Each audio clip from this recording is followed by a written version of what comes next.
Apologies for the slight delay. I'm just waiting on confirmation that our members are all registered and present, and we'll begin the meeting shortly. Thank you for your patience.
Okay, everybody. Thank you very much for your patience. Apologies, we're beginning a few minutes late, but you're very welcome to the Paralympics Ireland Annual General Meeting for 2021. At this point in time, I'm going to hand over to our CEO, Miriam Malone, who's going to go through the housekeeping with all of you on the call. Thank you very much. Good afternoon, everybody. Welcome. Just the basic housekeeping for us. We have all the participants are muted and your cameras are off. We have voting delegates in this particular meeting via Zoom, and our observers are on the stream. So you're all very welcome from both links. Questions can be registered in the Q&A button at the bottom. And we will be opening those on 3 different occasions during the 3 different times will be for matters arising, for the finance report, and for the members' Q&A at the end of the meeting. We have Natalie O'Callaghan with us today, who will act as the minute taker, and the meeting will be recorded. In terms of our voting process, during the roll call, the name of each of the delegates and their sports that they are representing will come up on the screen, and we'll just call out those names. If you're having any issues, please put into the Q&A or connections. There's a number there on screen to contact Colin, 087 439 8732. We have independent observers with us today also. Thank you for being with us. Cassandra from Grant Thornton, Neil from McInerney Saunders. They will both oversee the polls and votes for us. And we also have our legal advisor, Emma Cafferty from Crowley Miller. Just in terms of how our voting will work today, there'll be 2 different types of voting on today's meeting. The first will be for passing motions. We will use a poll facility. And the second will be for elections, for the vice president election. We'll use an external link for the remote voting facility. The poll to pass a motion will appear on your screen as a yes, no, or abstain. When that time comes for the election, so you can vote. You can vote on one of those 3, but just be careful. Your whatever vote you put in will be the one that will be carried. When the vote comes for the election, we'll do a test run of that. But you will get there are a list of 3 different names will appear in alphabetical order, and you'll be asked to select your 2 favorite candidates. We'll revisit this process again for a test run. So we're complying with the company's miscellaneous provisions COVID-19 Act 2020 in all the processes for the meeting today. Advanced voting by 2 directors and by a visually impaired member was facilitated in accordance with the Act, and we will have electronic protocols in place to achieve a valid vote with 2 independent adjudicators in place to verify. That's it from me from now. I'll pass you back to John.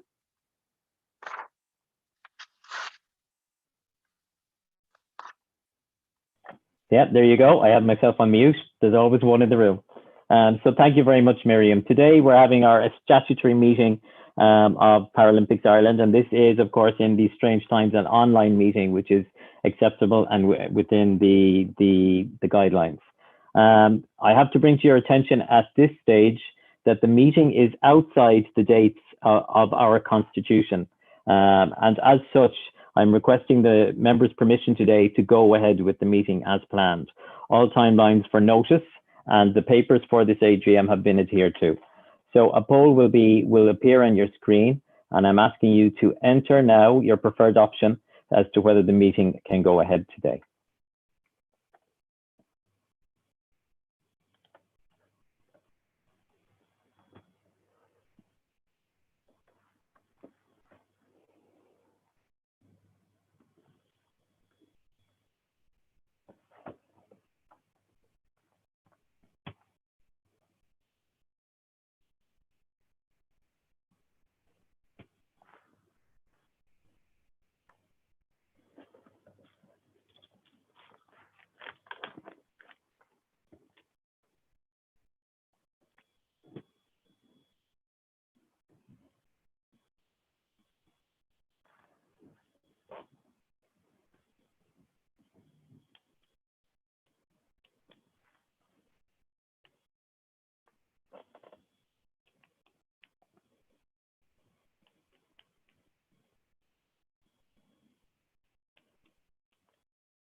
I'm just waiting on the results of that poll to come up. As soon as I have them, we'll continue with the meeting, subject to your approval.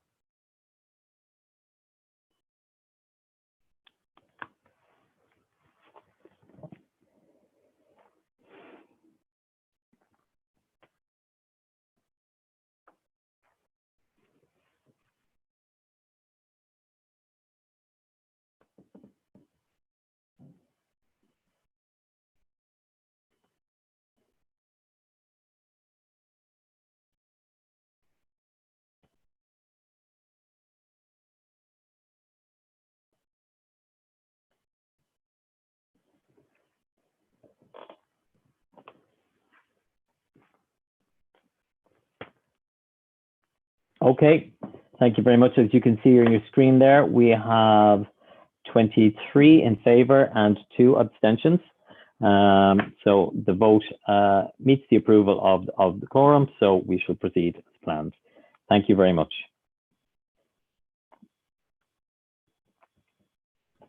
Okay, so at this point,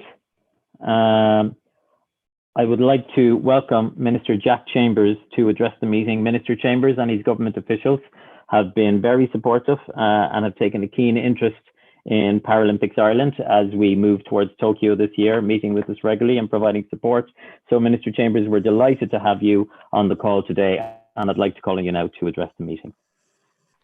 Thanks very much, John, and I'm delighted that I can attend your AGM this afternoon and can express a special thanks at the start to you, John, and also to Miriam Malone for the very kind invitation. It's really good to be able to hear of the plans and work that's underway in Paralympics Ireland as the Paralympics draws ever nearer. I know that there have been some soundings from Japan and elsewhere that the Games should not go ahead, but I believe that we can and we absolutely must remain confident that they will go ahead and that they will be a tremendous success. And I'm firmly in that camp myself. I think after all the training and work over so long, I think it'd be great to see our athletes go. The period since March 2020 has proven extraordinarily difficult for so many.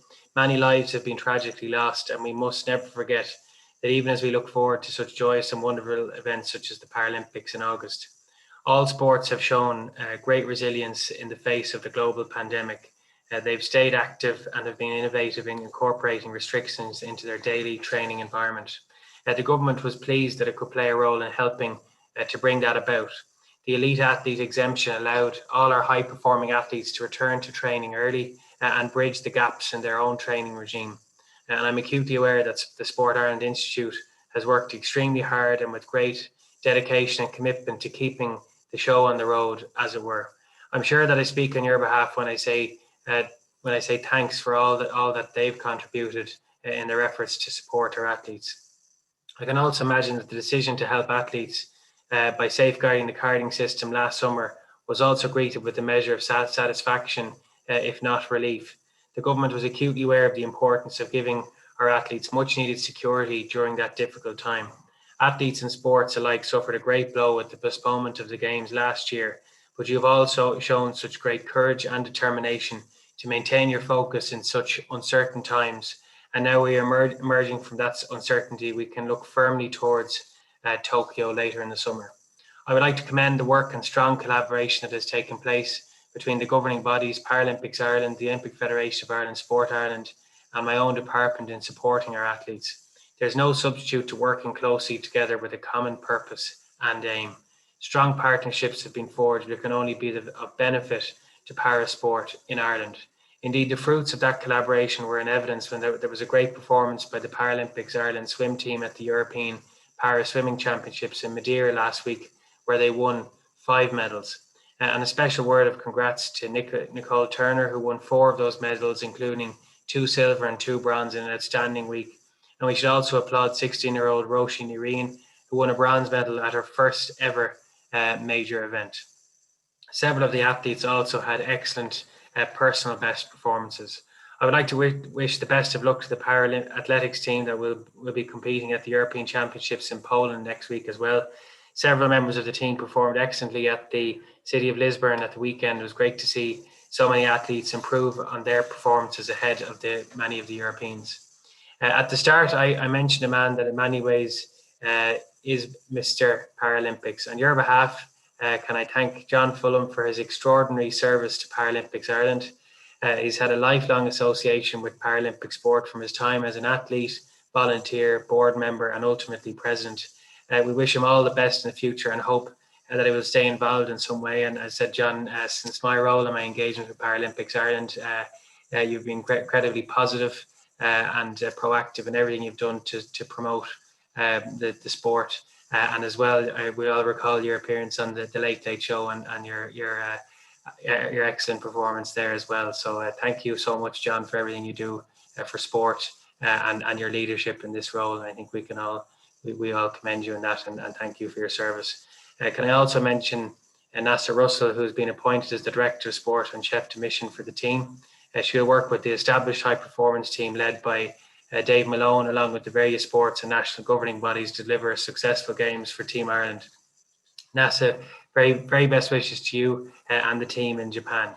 Team Ireland has so far secured 20 slots for the Paralympic Games, including athletics, swimming, cycling, shooting, canoe, equestrian. But as a competition returns, there will be chances to secure many slots across more sports. With the upcoming launch of the High Performance Plan for Irish Sport, you can look forward to demonstrating how important parasport is to Irish sport and to set out a plan to ensure that high performance parasport in this country will continue to grow and thrive in the future. You can be assured of my full support in driving the growth of parasport in Ireland, and I look forward to continuing to work with you all, and I wish you well on your AGM. Thanks very much. Thank you very much, Minister Chambers. Thank you for your kind words, and we're delighted to have you on the call here today. And I take great pleasure in you extolling the virtues of our athletes out there, and particularly Nicole and the swim team and the Europeans and the success that they're having. And we look forward to seeing more of those as time goes on. And have no fear, I will be lurking around the corners of Paralympic sports somewhere. So I definitely, and I'm only 4'3.5", so I can definitely hide under rocks that perhaps some taller people might not be able to do. So thank you very much again, and thank you for joining us on the call today. It is appreciated by us all.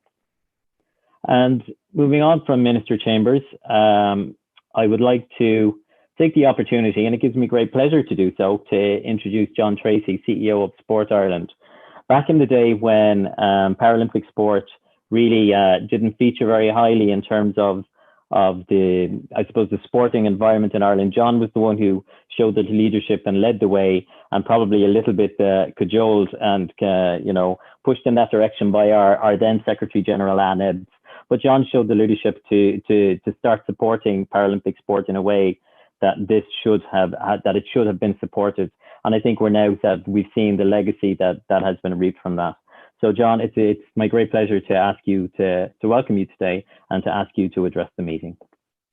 Thank you, John, and nice to be with you all today, delegates, and Miriam, Chief Executive. It's a pleasure to be with you here today. It's great to hear from Minister Chambers, and his department have been hugely supportive of us, Sport Ireland and the NGBs and Paralympics over certainly the last 15 months and obviously longer. But COVID has really impacted on the sporting system, and resilient funding put in place was hugely beneficial to everyone, and particularly around disability sports. And of course, there was a group set up to ensure that sector was well looked after, and essentially what we wanted to do, make sure that the system is robust and in place, and nothing was dismantled, and we could go on from one step to the next without having a huge impact in terms of COVID. We know it's been difficult on everyone, particularly on the athletes, and it's very hard to focus on a Paralympic Games that was going to be held in 2020, and suddenly they moved to 2021 for a very good reason. And it was great that government were able to give Sport Ireland the certainty in terms of funding for 2021, and obviously the carding was really important, and that continued, and obviously we were able to provide extra funding as well to the Paralympic movement in terms of extra costs associated with 2020-21. So government have squarely come in behind Paralympics and the whole sports movement around the COVID impact in terms of 2021 and Tokyo. But as I say, the athletes are really resilient, and when 2020 was cancelled, they shifted back into gear and focused on 2021. And as the Minister said, it was fabulous to see such fantastic performances over last week in the swimming pool, and we look forward to the athletics in the next number of weeks as well, and all the competitors that are going to be reaching qualifications. So that's really a very special. Best wishes to all those athletes that are going to qualify, that are going to go to Tokyo, and to say to the team that's around them, it's a fabulous team, and great support staff around everyone, and obviously the Institute are a key part of that going forward as well, and the teamwork around the Paralympics and Sport Ireland and the Institute of Sport Ireland Institute is really a joined up team going as part of Team Ireland. So look, we're delighted to be part of it with you all. Just to say as well, to my final words is really just to wish John the very best, and he's led from the front with great courage and conviction. Anyone that knows John knows he's totally and utterly dedicated to the cause, and that's what we've got over his presidency. So we thank him for that vision and vigor that he showed. He's following on the footsteps, of course, of who he just mentioned not so long ago, and Ebbs, and in terms of that leadership, and he's continued that going forward. And I just want to wish Emer the very best in terms of her presidency, and as she's going forward, and just to say to the Paralympic movement, where Sport Ireland are never far away. We're on the campus with you all, and we're here to support and help you and guide you as we're going forward. So I suppose it just remains for me to wish you, everyone, Miriam and John and the whole Paralympic family, the very best of luck in terms of Tokyo, and I wish you all a very successful AGM. Thank you very much, everyone. Thank you very much, John, and let me reassure you that we received your additional support this year with gratitude, and we most certainly appreciate the support that Sport Ireland give us on an ongoing basis. I'm sure I've been a thorn in your side once or twice, John, and I'll miss that element of our banter, but I know I will see you around the sporting circles. Like, yeah, I would like to thank you too, John, for all the work that you have done. I know that over the next year or so that you too will be moving on from your position. So I want to acknowledge the work that you've done and the support that you've given us, and you've helped put us where we are. So we are very grateful for that. So thank you both, Minister Chambers and John Tracy, for joining us today. And at this point now, I'm going to hand over to Miriam. While as President, I will preside over the meeting. I will be assisted and helped very competently by Miriam, who will go through the roll call with us now and just to tell you who's in situ and the quorum, etc. Over to you, Miriam. Thanks, John. Just in terms of our roll call, appearing on the screen, we'll just see a number of the sports, just in alphabetical order. I'll shout out who we have there. So for archery, we have Derek Dalton, who's the voting delegate. Athletics, James Nolan. For badminton, David McGill. Boccia, Porrick Moran. Canoeing, Moira Ashton. Cycling, Kieran McKenna. For horse sport, we have Joe Reynolds. For IWA sport, Nikki Hamill. For IWA basketball, there's actually a change there. We have Sam Jablinski. And for IWA rugby is Teresa Deneen. Then we have para swimming, Hayley Burke. Powerlifting, I believe, is an apology. Natalie, you can confirm that for me if powerlifting may have joined us since, but they hadn't arrived at the start. No, they have joined. Sorry, they've joined. Excellent. Yeah. Excellent, great, welcome, Roy. For rowing, we have next Neville Maxwell. For tennis, Liam O'Donoghue. Triathlon, Darren Coombs. Table tennis, Paul Dolan. Vision Sport Ireland, Raheem Nasralli. And Vision Sport 5-a-side, Tony Lister. That's all of our members today, and you're very welcome, and thank you. That's our voting delegates. Thank you for joining us. We also have then from PI board members, John, who you've met, Emer Brannock as Vice President, Mairead Farquharson as Vice President, Tony Dignam, our Financial Officer, and other board members. We have Lisa Clancy, Brendan Jennings, Lisa Fallon, Catherine Walsh, Louise Riley, and Damien O'Neill. The total number of organisations present, and Natalie, I'll just get you to confirm this. We have one apology. We have an apology from Taekwondo. And so the total number of organizations present, is it still correct that it's 18, Natalie? Yes, that's correct.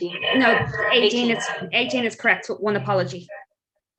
Excellent. Thanks for that, Natalie. Thanks for that backup. So we have reached our quorum. You'll be glad to hear. And there, in terms of voting, then we have just for our numbers for voting, we have the delegates are entitled to vote, and board members can vote for motions and approvals. So that'll be a total of 28. And then for the votes for the elections itself, that will just be the members. So that'll be a total of 18 for the elections. That's it, I think. For the notice of meeting then next. On the notice of meeting that was sent out on April the 15th, you'll see it there on the screen, just confirming that the meeting will be held today, Tuesday, 25th of May at 4 p.m. online. Thank you very much, Miriam. So we're moving on to the minutes of the 2020 AGM. The minutes were distributed to you in advance as part of your AGM information pack. So I'm going to take the minutes as read. The minutes have been approved by the directors of the company as an accurate reflection of the events of the 2020 AGM. So I'm now coming to the members to ask via poll for your approval of the minutes of the 2020 Paralympics Ireland Annual General Meeting. So again, please enter your yes, no, or abstain, and be mindful of the answer that you submit will be the one that will be accepted. It cannot be repeated.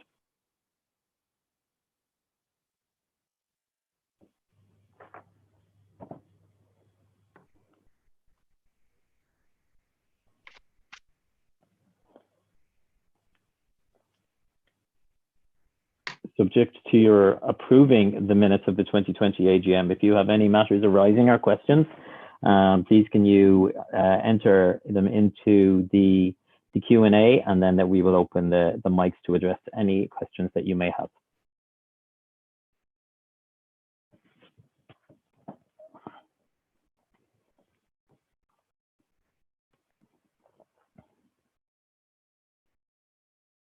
Okay, thank you very much. So as you can see that we have 22 yes and 1 abstention. So the minutes of the 2020 Paralympics Ireland Annual General Meeting are passed. So thank you very much for that. Now, can I, in terms of matters arising, are there any matters arising from the minutes of the 2020 AGM?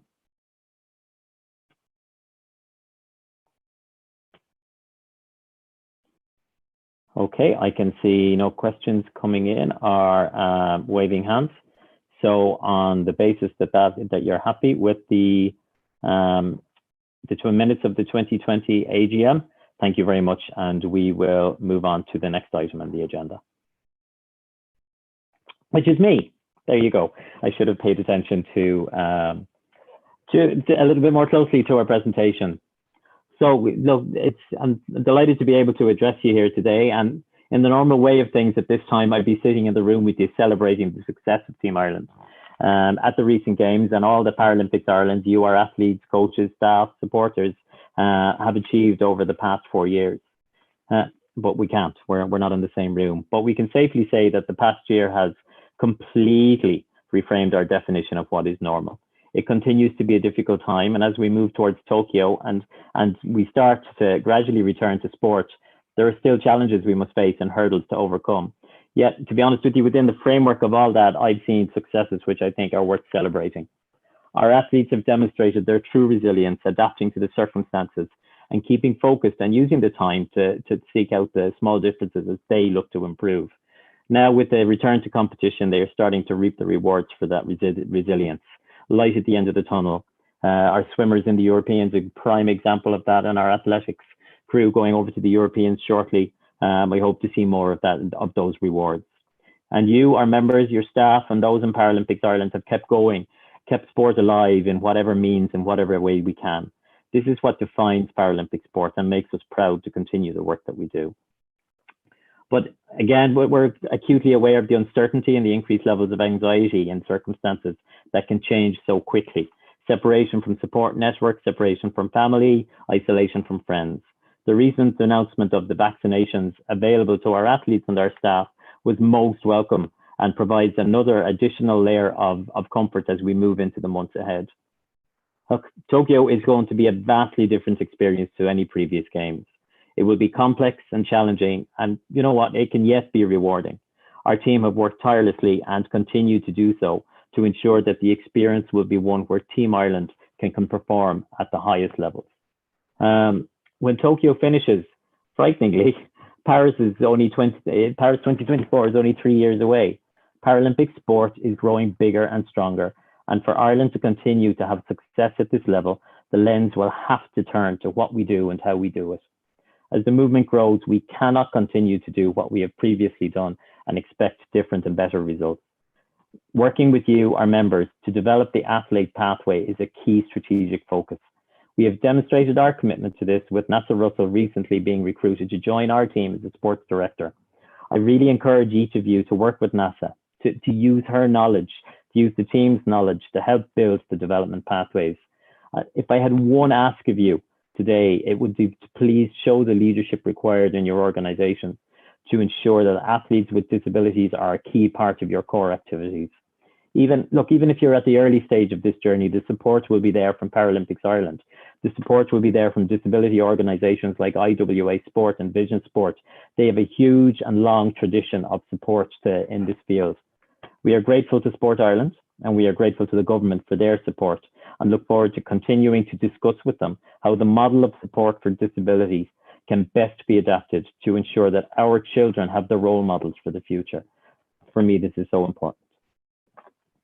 While COVID may have impacted some elements of our strategic plan, we continue to raise the profile of our athletes and work to secure new sponsors and support.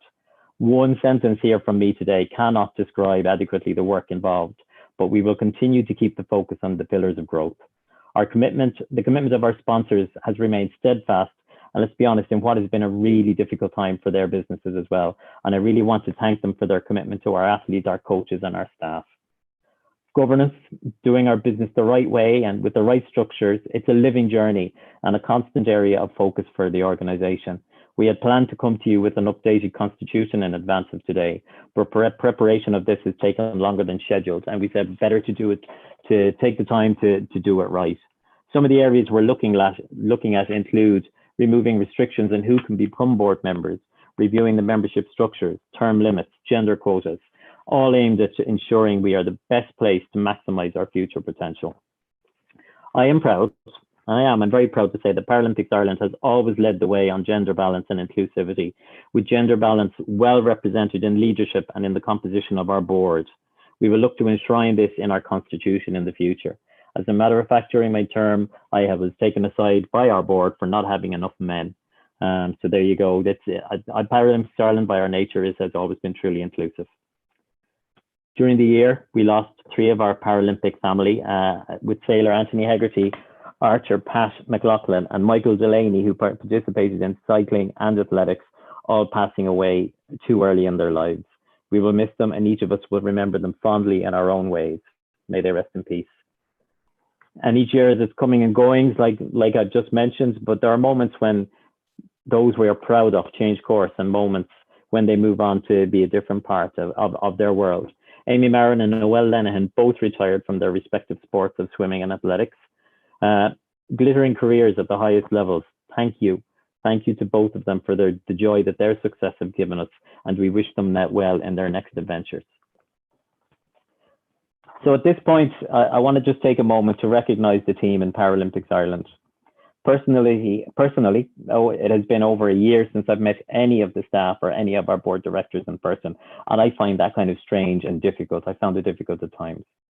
Through it all, the staff have remained committed and passionate in supporting our athletes and the organisation to achieve our goals, and often they've given me the encouragement I needed. To Miriam, thank you, Miriam, for your support to me as president and for your commitment and hard work to Paralympics Ireland. But also to the staff alongside Miriam, Dave, Trevor, Derek, Nasa, Anna, James, Haley, Kieran, Colin, Natalie, James, and Sarah. I can honestly say I don't think my words can do you justice. I'm immensely proud to have worked with you all as you do what you do so well each day, every day. To my fellow board of directors, I want to thank each and every one of you for your wisdom, your knowledge, and your counsel as we navigated the past 4 years. I was delighted to welcome Damien O'Neill and Lisa Fallon to our board over the past year. They bring their business expertise to the table, but they also bring a passion for sport and a passion for Paralympics Ireland. Joining me in my departure from the board are Brendan Jennings and Mairead Farquharson, who are also stepping down. Brendan and Mairead have provided me with friendship advice and level-headed thinking to the board, which was invaluable, and my personal thanks goes out to both of them. My thanks to all the board members, current and past over time, for making me look good in my role for at least as best as I could possibly manage. I wish the incoming board every good wish, and I know, looking at the profile, that the future of Paralympics Ireland is in very, very safe hands. Finally, as I look over my nearly 30 years, frighteningly, of being involved with Paralympics Ireland, whether as an athlete back as far as 1992 or in any role since, including this one, I take away extremely fond memories, happy ones, sad ones, scary ones, and I won't go into those, but all extremely proud ones. Our founder Anne Ebbs, will always be a rock of wisdom and friendship to me, even if she scared me half to death and often still does. But anyone who knows Anne will know what I mean. I wish you the very best to our members as you return to sport, and look forward to seeing you in person in the fields, in the sports halls, or wherever your sports reside. I can't swim, so water sport, I'll just have to watch you from afar. And finally, I want to wish Team Ireland, both the Paralympic team and our good colleagues and friends in the Olympic Federation, every success in Tokyo and beyond. To Paris 2024, to LA in 2028. We've built an incredible Paralympic and Olympic legacy here in Ireland. I want to see that grow, and I'll watch their achievements with pride. And to be honest with you, probably with a modicum of old age envy. Thank you very much. And I'll hand you over to Miriam for the CEO report.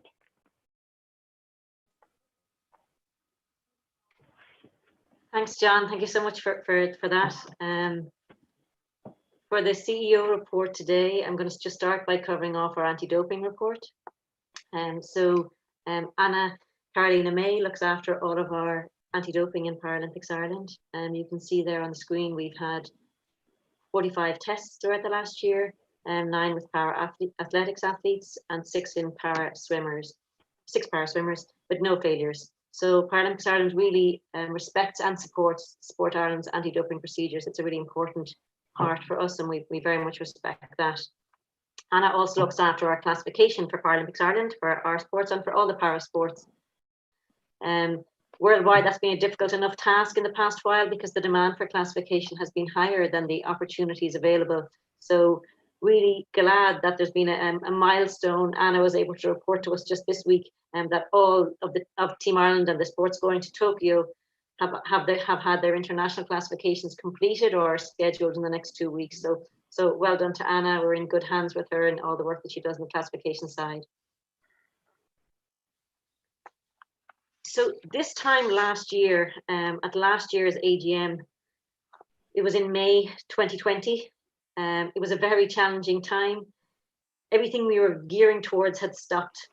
So training, sport, competition, even going into the office.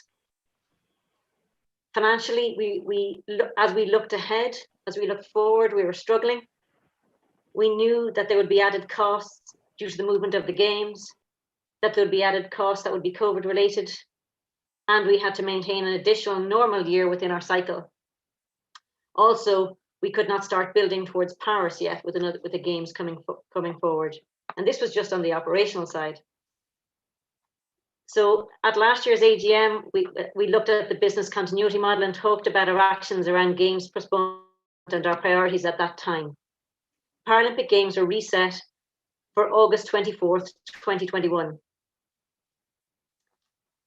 This provided a light at the end of the tunnel that we've all been living in. It provides a target to aim for and an opportunity for athletes to perform at the highest level. What was evident during this time in 2020 was the support within the high performance community within sport. Right from the Minister, the Department of Sport, Sport Ireland, the Olympic Federation of Ireland, the Sport Ireland Institute, national governing bodies and all of our sports members. The department, the Minister and Sport Ireland moved very quickly at the start to confirm the international athlete carding for our high performance athletes. This was really welcomed by everybody involved and gave that level of comfort to all of our athletes. We have worked with the OFI as well for the last year, particularly. It may have even brought us closer as we work together on some joint measures as we target Tokyo 2020 Games. The national governing bodies and you, our members, have been really good working with us going through this time, even though you've had your own challenging situations to handle also. And the Disability Sports Group is a network of group involving Paralympics Ireland, Irish Wheelchair Association, Vision Sport Ireland, Special Olympics Ireland, CARA and LSP SIDO representatives. And that group came together also within this past year on a much more frequent basis and a much stronger relationship between all of those organizations, which is really good to see and really good to have everybody working together towards the same goals. When games were postponed and everything was in a little bit of turmoil for us, I must say that the staff really got behind and got absolutely activated behind behind all of our athletes and around the games postponement. They fully understood our role of putting our athletes and our stakeholders first. There was a strong communications plan put in place, led by Derek, and athlete engagement was key, so that the athletes did not feel isolated during this time when they couldn't gather together as usual for training. With Hayley leading the swimming side and James leading the athletics. In the other sports then, led by Dave, our performance director, and Kieran also. We have a wider support group beyond our staff of a sports science and medical team. This group were called upon even more in the past year, and were also quite creative around how they were able to link with and provide those services to all of our athletes. In the office, we had a strong team that continued to go, albeit not in the office, but from home. So Natalie looked after all of our finance side, and Colin looked after all of the office management side of things and the comms, along with 2 additional support that we've had in this year. So Sarah joined us, and James Holden is in with us as an intern at the moment also. So a short-term response is one thing to activate around the postponement of the games, but now we are here in May 2021, still working through risk assessments, countermeasures and protocols. We cannot be in full control of everything that we would like to be, and we do not have all the answers. So it's not the easiest ask of a team to continue through uncertainty. But I must commend the staff and the team and the wider team for their ongoing commitment and resilience through this very challenging time. The board have been, under John's leadership, have been steadfast. They've navigated through difficult decisions. They've been very understanding of the ever-changing circumstances. They are determined to support our athletes and all of our para sports. They're determined to fulfill our role and ensuring that Team Ireland will be there at the Paralympic Games. The athletes then, normally I would hope to see athletes in competition throughout the year. This hasn't been the case for this past year. It has been random phone calls. The phone calls with the athletes that I've had have been honest. They've had some tough times and some ups and downs. But on the whole, I must say I'm quite blown away by how adaptable they've been, how innovative they've been, particularly around training, getting back to training and training methods, and how many have taken the opportunity to improve and to seek out better performances. This is what provides motivation for me and for all of our staff team when we see this in our athletes as well. In terms of our strategic plan and our key goals for 2020, the senior management team will attest to the fact that we did reset our operational plans for 2020 on a couple of occasions. We had to reset our priorities per quarter. So we literally went quarter by quarter saying, what are our major priorities?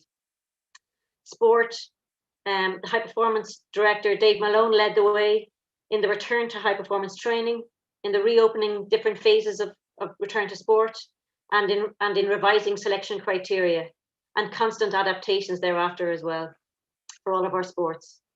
We did establish a high performance advisory committee group, which is great. We have established multi-year service agreements for athlete support services. We've implemented a comms plan to increase brand awareness, and many staff have made adjustments and were creative in their new reality for 2020. There was a new website launched, classification videos were developed and published, as well as a fundraising campaign. Tokyo, obviously in our key goals, we haven't had a review of the performances yet at Tokyo, but suffice to say we're gearing up towards that very much now for this year. Our Deputy Chef de Mission, Kieran Flynn, stepped up and certainly kept us well on track for the year that was, and is now joined by Nasa Russell this year as our Sports Director and Chef de Mission.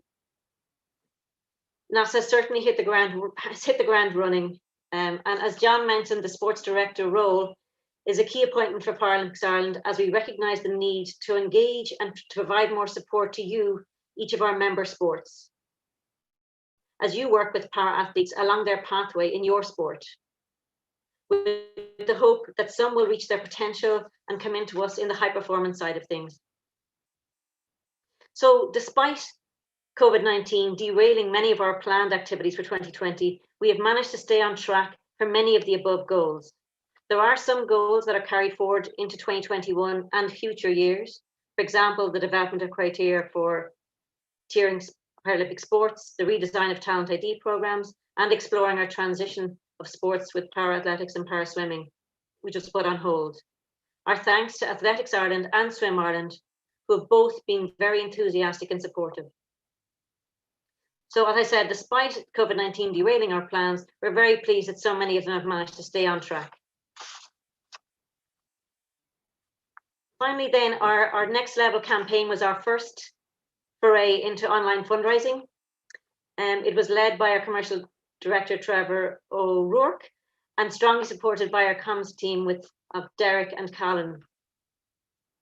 It was a platform and opportunity to highlight our Paralympic athletes, to raise funds and support our ongoing sport and high performance programs. So it's wonderful throughout this year, it's been great that we've relied on the support of brilliant sponsors that have all stayed with us throughout a difficult time. Allianz, Citibank, Circle K, Flowgas and Toyota. We also have some amazing partners, some who work with us on a very regular basis, week in and week out, such as McInerney Saunders in our finance support and Crowley Miller in our legal support. Then others who work with us on a project or other basis, for example, Salesforce and Bearing Point, who helped us set up a whole CRM system, and Aer Lingus, who are supportive in our travel and support for Team Ireland. It's wonderful to see sport back in action again. Many sports are now back on the qualification, and in qualification now, as many of you are preparing your risk assessments and attending competitions throughout Europe and the world in the hope of qualification. We hope to see you there. Then just recently in swimming, we've had our European Championships in Madeira and Athletics European Championships coming up next week. So we really look forward to seeing how those work out and seeing our athletes in action again. In terms of Tokyo, NASA and Dave will tell you more about that as a little bit later on when they give you more details about Tokyo and the preparations for Tokyo. My final thank you goes to John Fulham, the President of Paralympics Ireland from 2017. He's been in place since I've been CEO and has been very supportive to me as CEO and of the whole staff team. John, as a Paralympic athlete himself, always seeks to put the athlete first. His guidance in the world of Paralympics, for me, has been superb as we navigated through European Paralympic Committee meetings, International Paralympic Committee meetings, and GAs together. I was glad he had responsibility for the black box and voting box at those GAs. Mind you, I'm not quite sure if I'd fully forgive him for putting me forward for the European Paralympic Committee after 2 weeks in my role. We'll revisit that another day. But certainly glad to have his backup and support all the way along. And particularly, I suppose, in the last number of years, as things have been challenging as we've moved along. John has been a great leader throughout his time as president, always looking to progress opportunities for para-athletes. And he has led the organization through a number of different areas. For example, in 2018, hosting the European Swimming Championships, in adopting the governance code, and in a new strategic plan. On behalf of myself and all of the staff, I would like to take this opportunity just to say thank you to you, John, for all of your support and work.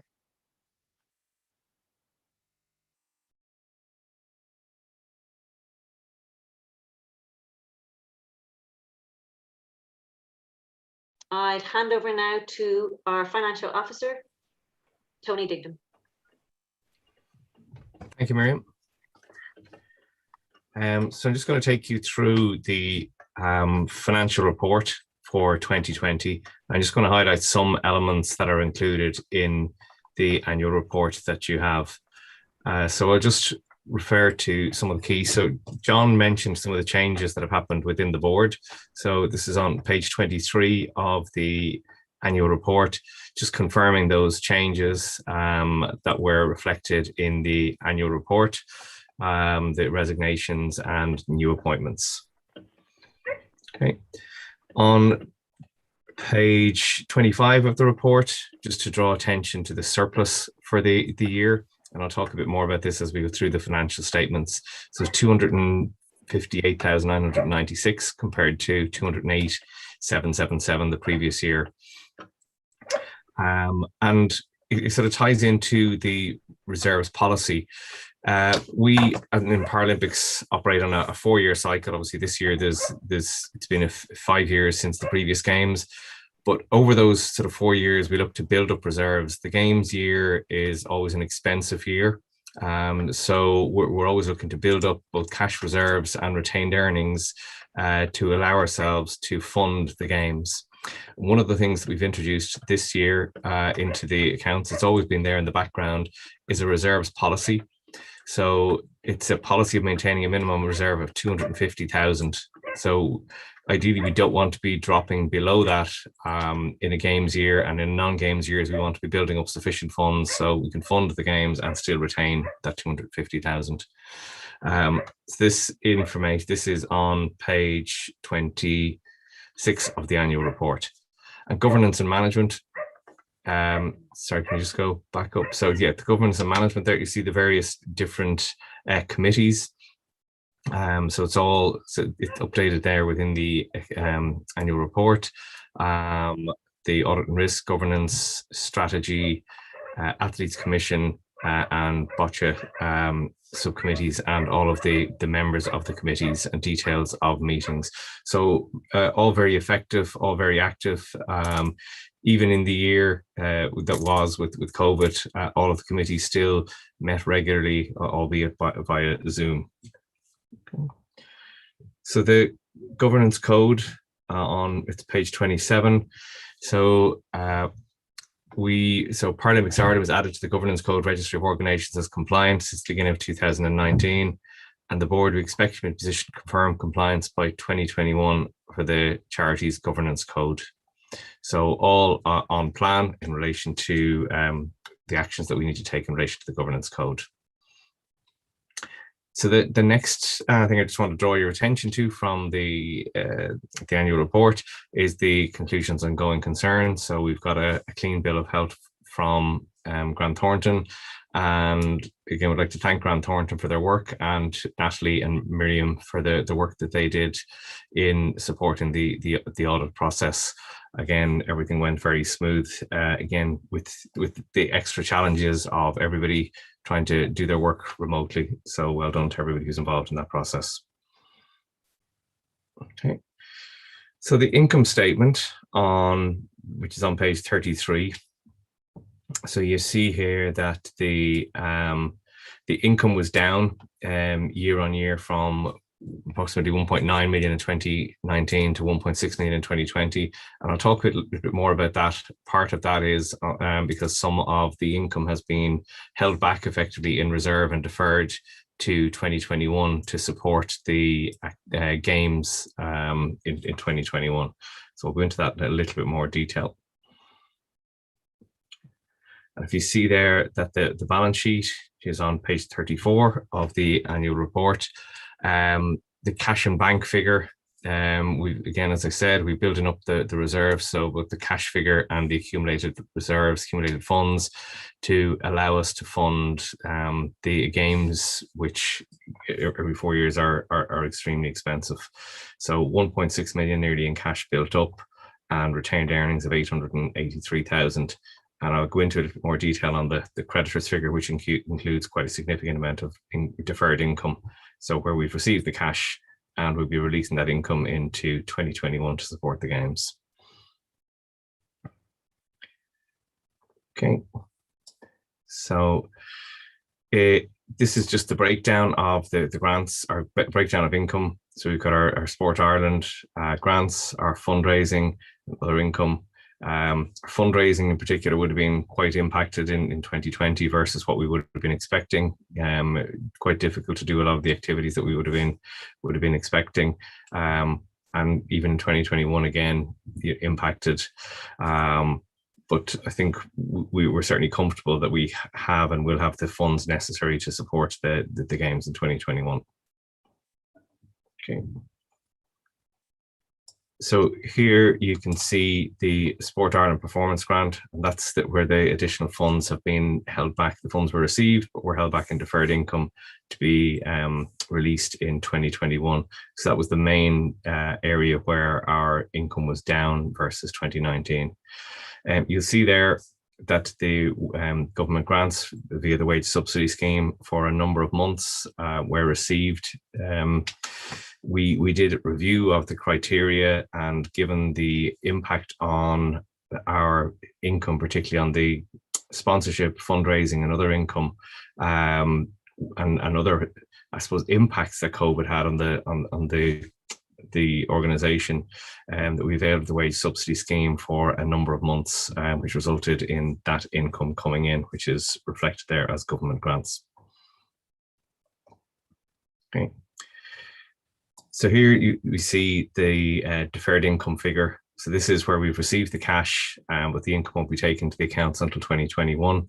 So we had received some income in 2019, which related to Tokyo, and additional income which has been received in 2020. So in total, we have 630,000 of cash we've received that will be released to the income statement in 2021 to support the games. And here's a more detailed breakdown of that. So you can see the makeup of the grant there. Sport Ireland Performance Grant, Tokyo of 208,000, the Tokyo 2020 grant of 347,000. Other smaller grants that will be again spent in 2021, and a small amount of sponsorship where the funds have been received, but the sponsorship covers a period which overlaps the year end. Okay. In the accounts there, or in the financial report, we have a note there on the impact of COVID-19. I won't read it. There's quite a lot of information there, but it's just sort of outlining the impact and the process that we went through in assessing the impact and managing our way through it. So again, well done to all the team who adapted extremely well to working remotely, and to the board and the board meetings that we had via Zoom. So they're the key elements of the financial report within the overall annual report. And at this stage, if there's any questions. Okay, thank you, Tony. Well, Tony, we'd ask you if you have any questions to please put them in the Q&A box, and then we'll address them. And while we give you an opportunity to enter in your questions, Miriam, my apologies. I dropped the ball and didn't turn on my mic when you'd finished. I just wanted to acknowledge your kind words and those of the team, but also to commend you on the good work and the great work that's been done over the past 12 months. And Tony, likewise to you for the support and the financial management. Such a key area of focus and such an important thing that for us to have well managed. I'd like to thank you for your work and working with the staff on the board too. So do we have any questions in relation to the finance for Tony? I can't see any questions coming in. Nope. Okay. Thanks, okay, thank you very much, Tony. So we now, on foot of the presentations, we now move on to the next item on the report, which are the motions. All right, I'm just going to move there. So again, we will now vote on the motions, and the first one will be to adopt the Paralympics Ireland 2020 annual report as presented in the AGM. So again, this will be done via poll. So if I could ask you to, when the poll comes up, to enter in your acceptance or your approval, please, and we'll await the results to come in. Please allow for some internet connectivity issues that you may have, and also that any and make sure that the answer that you want is clearly indicated. So I'll just wait for give you some moments to enter in your approvals.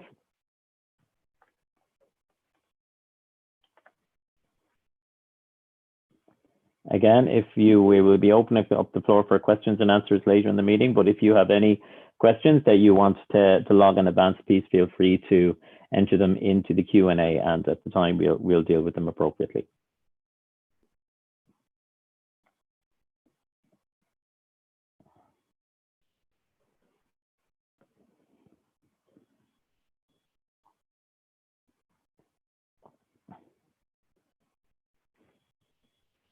Okay.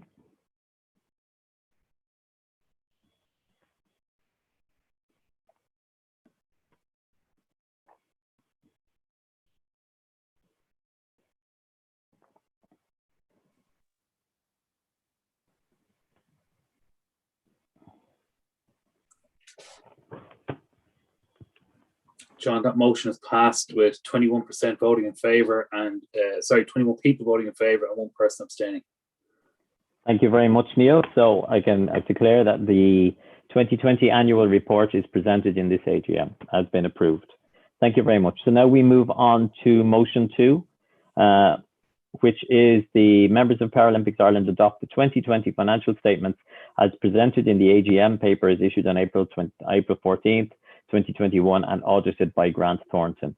Again, you'll be asked to enter in your yes, no or abstention in relation to the polls. So that will come up there for you now, and I'll give you a few moments just to enter and await for the results to be communicated through.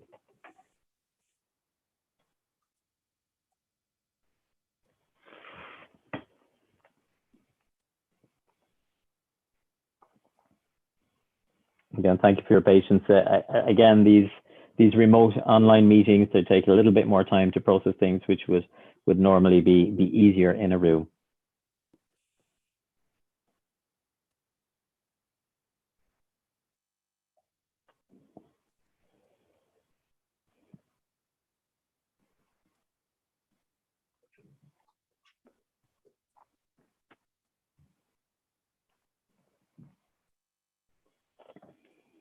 Okay, so the vote is closed. So we're just waiting on the results to come in, verification from our independent tellers.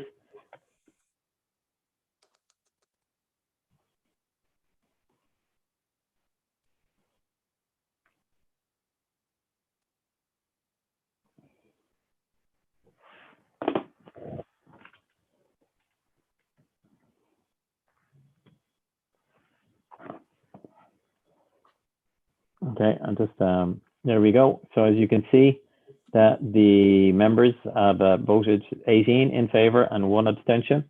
So I can confirm that the Paralympics Ireland 2020 financial statements as presented to the AGM have been approved. So finally, we move on to motion 3,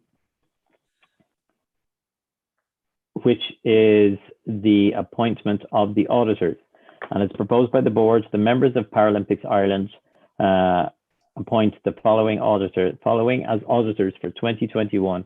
Grant Thornton, Certified Public Accounts and Registered Auditor, 13 to 18 City Quay, Dublin 2. So again, as previously, I will call on you now to enter your responses in relation to the appointment of the auditors, and I'll wait for a moment for your results to come through.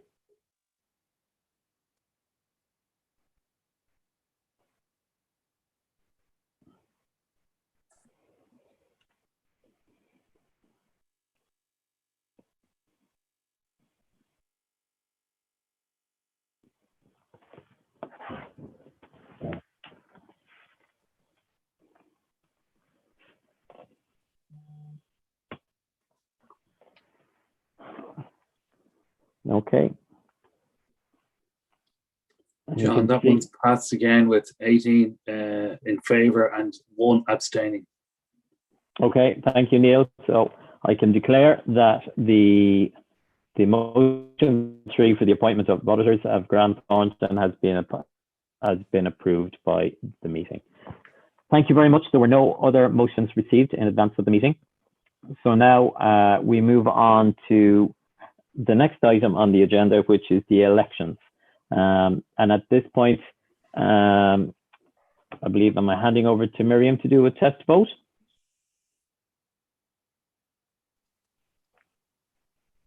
Yes, you are, John. Thank you very much. Thanks for that. So we're going to run through just a test vote for this one because it's a little bit different than the one you've been doing on the polls up to now. We'll just demonstrate the voting system. So eligible voters will receive a message in your chat box with a link. So you simply click on the link, which will take you to the vote.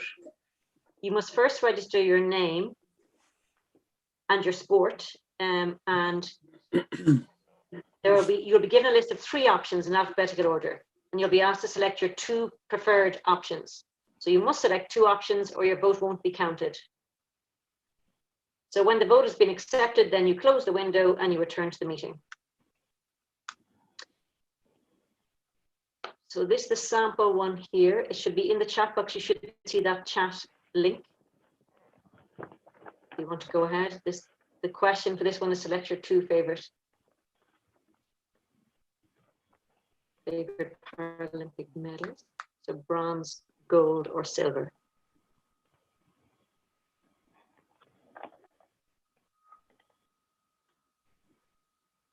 So when you have made your vote and made your selection, you know your vote is registered when you see the next screen. We'll just put it up on the screen so you see which one you might see there. Move to the next slide.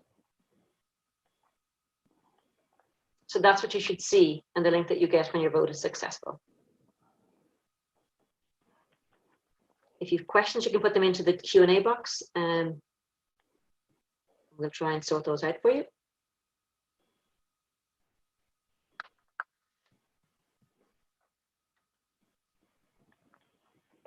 What will happen at the end then, the independent adjudicators will confirm the result of the vote to the president when it's been verified, and then we'll see what that is. So if you can select now your 2 favorite medals on that, please.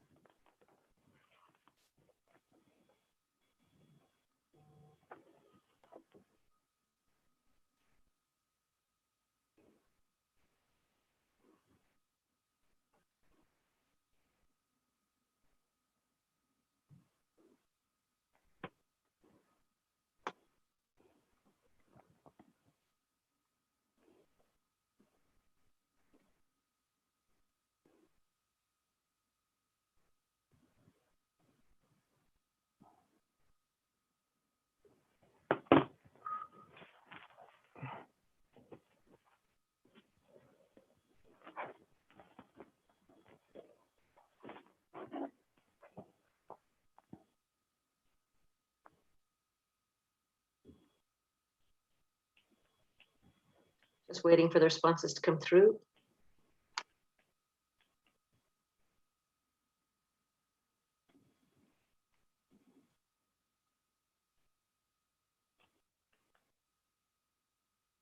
So if anybody's having difficulty, you might just put something in the chat box or the Q&A. I know we have a number of votes that have come through, but not everybody as yet. So we'll just see if try and see if we can get everybody in.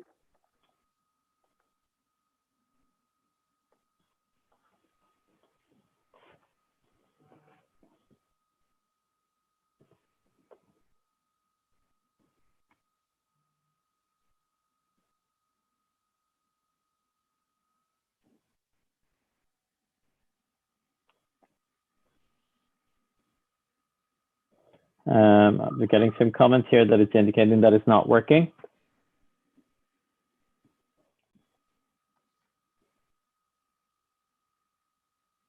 There are 12 votes in already, but we just might not have everybody.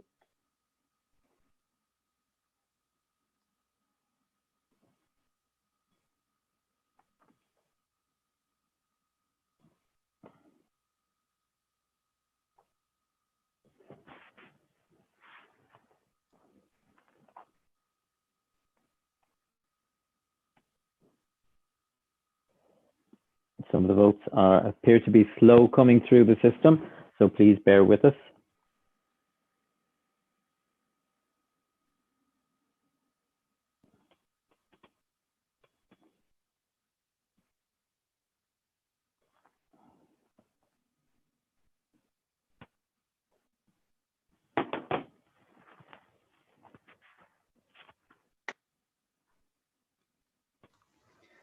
So a few people have asked questions about entering your name and your sport. For this test vote, you don't have to do that. You will have to do for the vice presidential election. So don't worry if you haven't been asked for that at this stage. You will be for the next vote. And for anybody who is looking for the link to pop up on the screen like the previous motions, it's not quite the same thing. So if you go to the top of the screen, scroll over till you see the word chat, click on that button and you'll see the link in the chat. I'm going to put it back, post it back up into the link again so that you can move off to place your vote.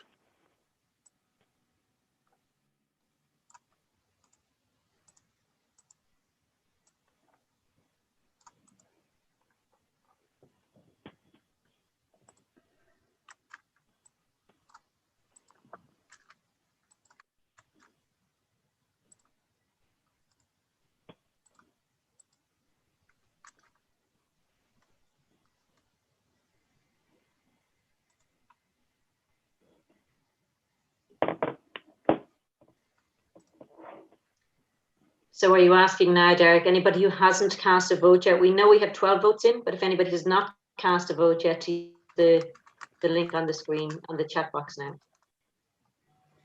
Yeah, that's correct. Yeah.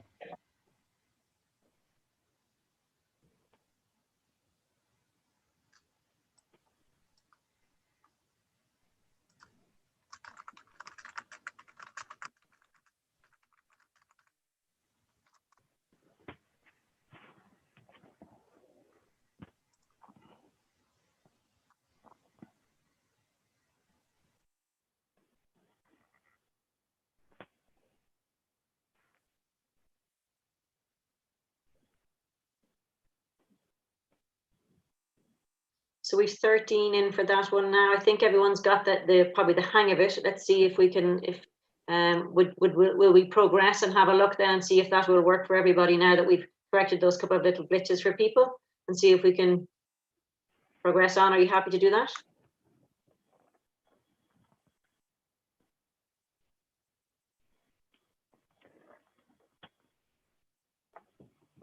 Yes. Okay. I think we'll move on.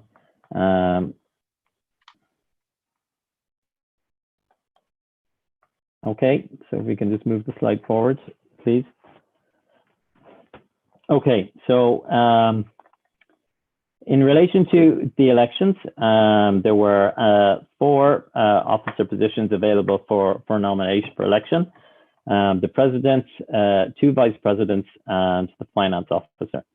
For the presidential election, Emer Brannock is the sole candidate for the position, sole nomination received, and as such, and hence is deemed to be elected.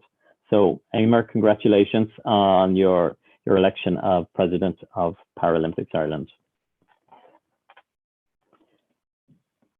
So we'll move on, and in the same vein, the finance officer, Tony Dignam, was the sole candidate nomination received for the position of finance officer, and hence is deemed to be elected as the finance officer. And Tony, congratulations on your election as finance officer for Paralympics Ireland again. So moving on to the vice presidential election. There are 2 vice presidential positions available, and 3 nominations were received for the 2 vice presidential positions. The nominees listed alphabetically by surname are Lisa Clancy, Eileen O'Mahony, and Dennis Toomey. You will have received biographies of all the candidates in advance of the AGM with your preparation packs. So we are going to carry out the vote online again in a similar manner to what has been indicated. You will be asked to enter your name, your sport, and to select up to 2 candidates. When your vote is successfully entered, you should see the vote successful message, and then you can return to the AGM screen. I would add that for Paralympics Ireland board directors, they do not vote and do not have an option under our constitution to vote in this election. So it is only the members who should be voting in this election. So again, I would ask you to allow for connectivity issues to make sure that you select the candidates that you wish, because once your vote is successfully submitted, it cannot be undone.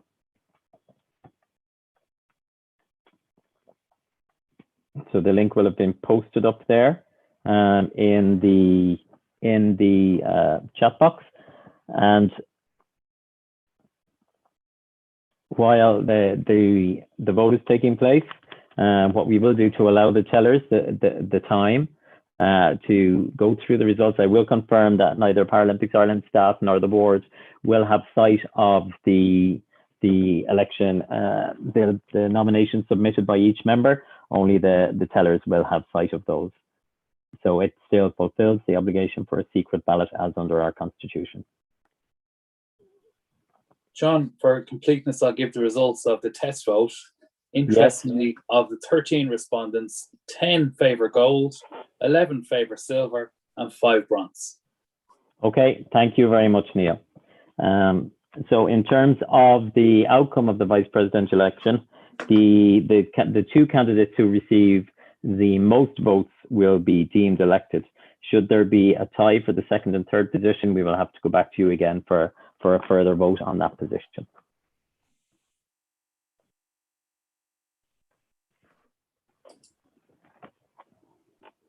And again, if there are any questions that you would like to ask the organisation, please enter them in the Q&A box.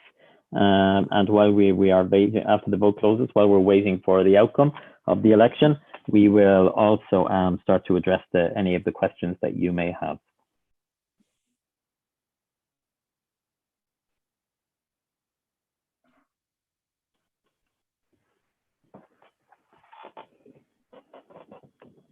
So again, I welcome the fact that there is an election here for the Vice President's position, which demonstrates that there is an interest in Paralympic sport, and I'm delighted to see it.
John, just there's a question there from Roy Gearan in the Q&A, and he's asking, is it the chat box that you vote? It's not working. So if you click on the link in the chat box, it should bring you to the vote, Roy. If you're having any problems with that, I can put my phone number into the chat box and you can call me and I'll talk you through it.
I think Roy has it there, so we'll just wait on Roy's vote to come in as well.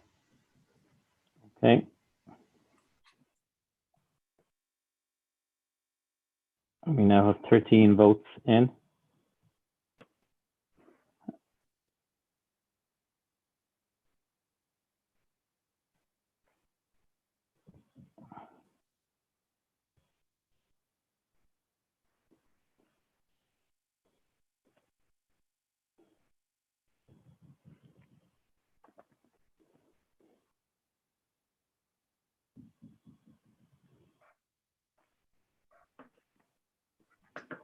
Okay. Neil, perhaps you can advise if there are how many members have voted at this point? Yeah, currently, John, we still have 13. And I can see that the organisations that haven't voted yet are canoeing, IWA rugby, tennis, table tennis. Thank you.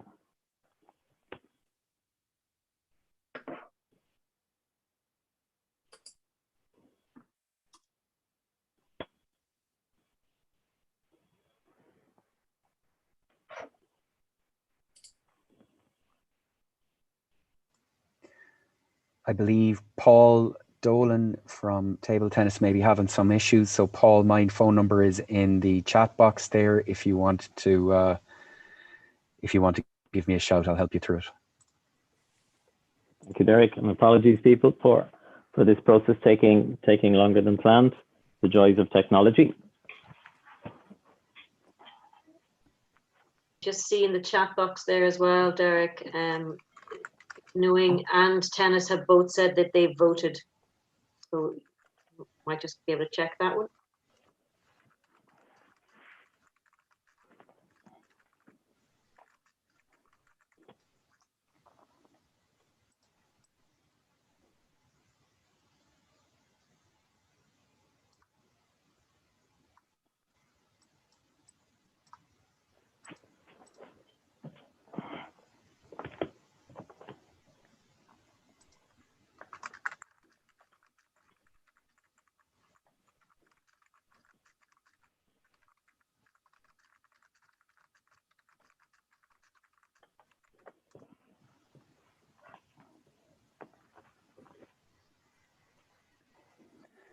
So for anyone who's having any trouble with the vote, just want to remind you that you should have had to enter your name and the sport that you're representing before you were able to select your vote. It may be a case of having to go back in and do it again if that isn't the way you did it the first time. I think we're still currently showing about 13 votes, and we don't want to move off until everybody's had an opportunity.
Again, this will just add to the suspense. And thank you very much, everybody, for your patience in this regard.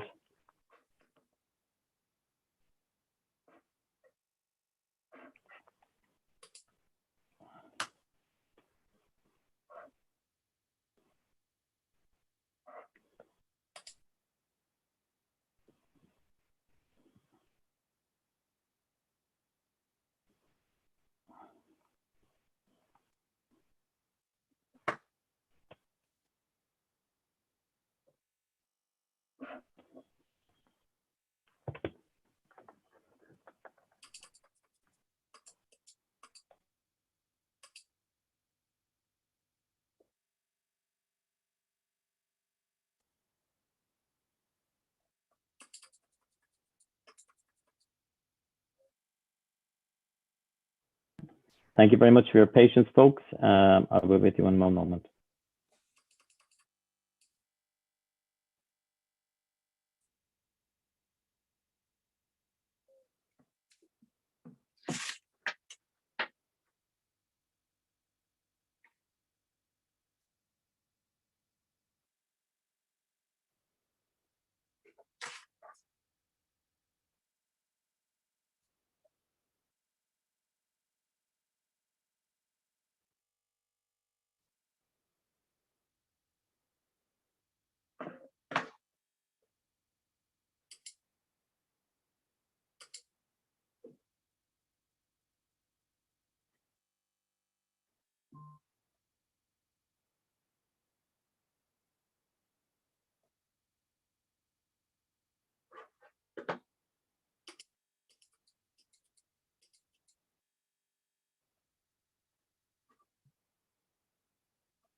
Can you confirm, please, Neil, what sports remain outstanding to ensure that the other votes have been received? Yeah, the only ones that are shown still as outstanding are tennis and table tennis by sport. But Miriam had said that those individuals had voted. So Yes. if you would like, I will read out the list. I can see the names of the delegates who have voted. Okay, no, I won't. We won't call that to the meeting. Please bear with me a moment. I will be back to you. Okay.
My apologies. We have received registered votes from all delegates except 2 who have said that they have voted, but their votes have not come through the system. So I am asking our communications officer to link in with our tellers to contact those 2 members directly, so your votes can be recorded manually.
As a reminder, while we're closing out on the final 2 votes, I would ask that any questions that you may have will be put into the Q&A, and then we will deal with them as appropriate there. Thank you.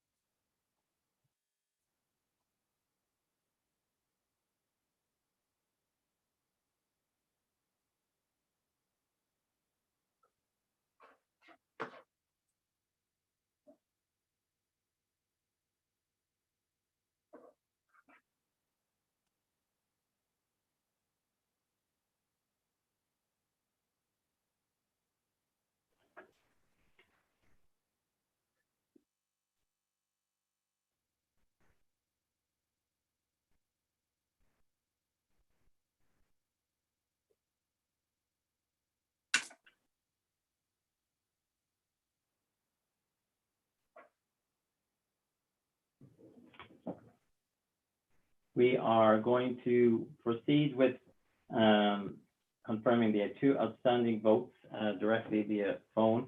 And in the meantime, we will move on to Q&A for any questions that you would have of the CEO report or any questions in advance of moving on.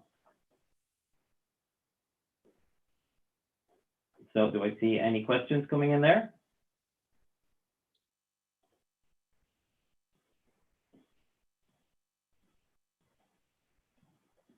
No questions so far.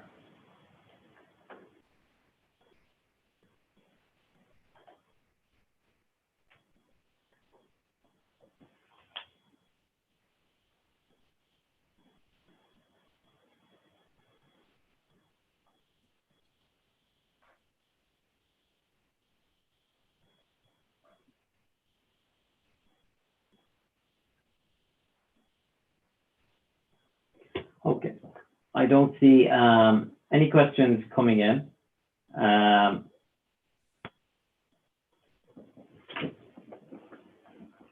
So at this point, while the votes of the election are being tallied, I am going to ask for Dave and Nasa to come on the call and give their presentation while we resolve the final voting issues. Dave and Nasa, are you there? Hi, John. Yeah. Dave there, I can see you, Dave. I can't hear you, but I can see you. That's probably just best, isn't it? Well, I'm here. maybe if I put my headphones in, that would help. Again, we're moving on to the Tokyo presentation while we sort out the final outstanding members' votes. So I'd like to introduce you to Nasa Russell, our recently appointed chef de mission, and Dave Malone, our long-standing high performance director. So Dave and Nasa will take you through the presentation and update on Tokyo. I'll hand it over to you, Dave and Nasa. Cool, thank you very much, John. I'm going to take you through the first half of this. I'm grateful that we didn't have to do an interluding river dance gig, or maybe we do have to. But so Dave and I, we wanted to just chat through a little bit of where we are with Tokyo. So I'm going to take you through the first part of it, and Dave will take you through a little bit more specifically around where we are with the sports and qualification. Also just, I suppose, to express gratitude to have the opportunity to share this with you, and also massively from my perspective, having just been a few weeks in the door, to acknowledge the huge groundwork and heavy lifting that Miriam and the team have done, and in particular from a chef de mission perspective, Kira and Sarah and Dave in particular as well. So just wanted to acknowledge that before we moved on. So I think the first thing probably is to acknowledge that it's busy and there is a lot going on with Tokyo. I don't think there's a day without checking on your phone for a news item around Tokyo and Olympics or Paralympics. So I guess the frame of mind we've taken very much is that the only thing that's certain is that there will be uncertainty, and that, I guess, is a bit of a backdrop to where we are, and indeed everyone has been for the last year or so. I suppose, as we say, we are monitoring and keeping an eye very much on what's going on in Japan, but where we are at the moment is very much planning for the games to proceed, and also to how we best support the athletes and the sports in terms of that qualification period that we're very much in at the moment. And that's, again, Dave will take you through that in a little bit more detail. As you'll have been aware, very grateful for the opportunity to have the team vaccinated. Again, certainly one of the high risks for us was going without that. And indeed, you know, there is still a significant amount of considerations around COVID and countermeasures that we need to factor in on this. And that's indeed a very live item of work for us. And also, I suppose, again, with regard to us as a team, I'm just in the door the last few weeks, and very much trying to pull together and I suppose trying to reflect where we are as a team. What are we trying to do with this campaign to Tokyo, if you like? I'm very much, again, link into the wider sports system, and enormously grateful for the opportunity to link in with the Olympic Federation, Sport Ireland Institute, and the support from the wider department as well. So all those elements massively important, and ditto the work that the NGBs are doing and how they're linking in with us as well. So firstly, I suppose just to share with you, in terms of Tokyo itself, what we're trying to do is very much campaign with purpose. And when I talk around that is, what is the difference that we want to try and make? very aware of where we are from a strategic perspective, but also I guess the real difference from us within the PI team is how we support our athletes take that next level to performance, despite everything that COVID has thrown at them, but because very much of their fortitude, their ambition, that of their families and their coaches and their sports and the wider sports system. So really, our mission is very much in collaboration with our partners and stakeholders to try and create a supportive performance environment so that they can be inspired to medal winning performances. And when I talk about Team Ireland, I am talking around the athletes, I suppose, as the front runners and the obvious ones, but also very much aware that there is a really big team behind the team as well. And again, needing to be mindful and considerate of how we work with our support teams, the team within PI, and indeed our team leads and our sports lead as well. So there's quite a good cohort of people that we're very much trying to support and give them the opportunity to perform. The reason, again, another, I suppose, difference that we want to try and make is, again, and if I wear my sports director hat on, is very much about the next generation and aware of the impact that COVID has had and the lockdown has had on access to training facilities and gyms, and particularly for people with disabilities. So again, very mindful and looking forward to working with you from an NGB perspective on how we try and support those athletes with potential, but also again create the systems that so that we can create this sustainable and kind of culture performance learning as well, which I think is really going to be important for us to keep at that next level and keep taking those steps in what is becoming a very very competitive Paralympic Olympic scene really across the board. So in terms of, just move to the next slide, please.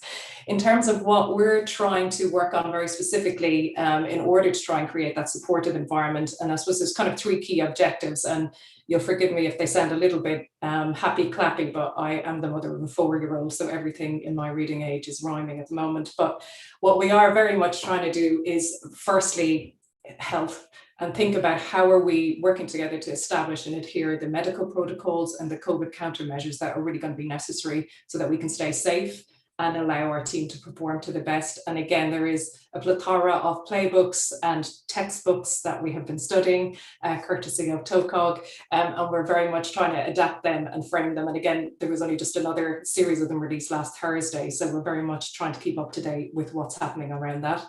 We want to create a really good performance space, and a space where people, I mean, they may not feel happy, but want to feel that they're in a good space to perform. We know they're ambitious. We know there's really big aspirations around what they want to try and be able to do. And we're also mindful of that well-being of the whole team in what will be tricky circumstances, without a doubt, in Tokyo and in our holding camps as well, where we may be limited to what we can do due to those COVID countermeasures. But again, we're really keen that we want people to have positive and meaningful experiences so that they can take that experience forward for them and build on that.